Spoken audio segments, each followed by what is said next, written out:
Good morning all.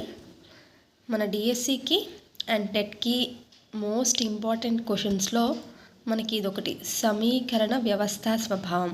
రెండు సమీకరణలు ఇచ్చి ఆ సమీకరణ స్వభావం ఏంటి అని మనని క్వశ్చన్స్ అడుగుతారనమాట.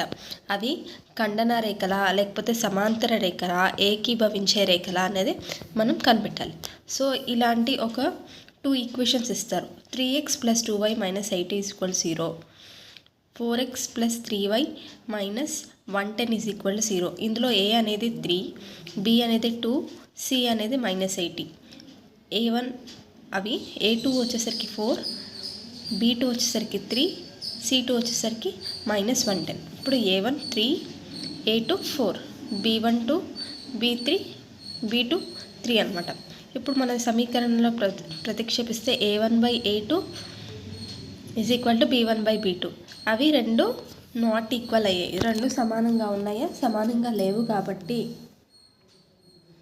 ఆ రెండు రేఖలు సమానంగా లేవు కాబట్టి అవి ఖండన రేఖలు. అంటే ఇలా మనం గ్రాఫ్ పేపర్ పైన అవి రెండిట్లో ఏదైనా వాల్యూస్ తీసుకొని సబ్స్టిట్యూట్ చేస్తే ఇవి ఏదో ఒక చోట ఖండించుకుంటాయి అనమాట. అదే ఇంకో రెండు ఈక్వేషన్స్ వేసుకొని ఇందులో కూడా a1 అంటే 1, a2 అంటే 2, b1 అంటే 2, b2 అంటే 4, c1 అంటే -30, c2 అంటే -66. ఇది కూడా ఇందులో a1/a2, b1/b2, c1/c2ని సబ్స్టిట్యూట్ చేస్తే 1/2 = 2/4. 2/4ని కట్ చేస్తే మళ్ళీ మనకి 1/2 వస్తుంది. c చేస్తే -30/-66. సో ఇవి కట్ చేస్తే మనకి 10, 22. సో ఇది నాట్ ఈక్వల్గా వచ్చిందనమాట. ఇది నాట్ ఈక్వల్గా వచ్చినాయి కాబట్టి ఈ రెండు లైన్ అనేది ప్యారలల్ లైన్స్ అనేవి ఫామ్ అవుతాయి. a1/a2, b1/b2 is not equal to c1/c2 అయితే parallel lines. a1/a2 is not equal to b1/b2 అయితే ఖండన రేఖలు ఎక్కడో ఒక చోట ఖండించుకుంటాయి అన్నమాట.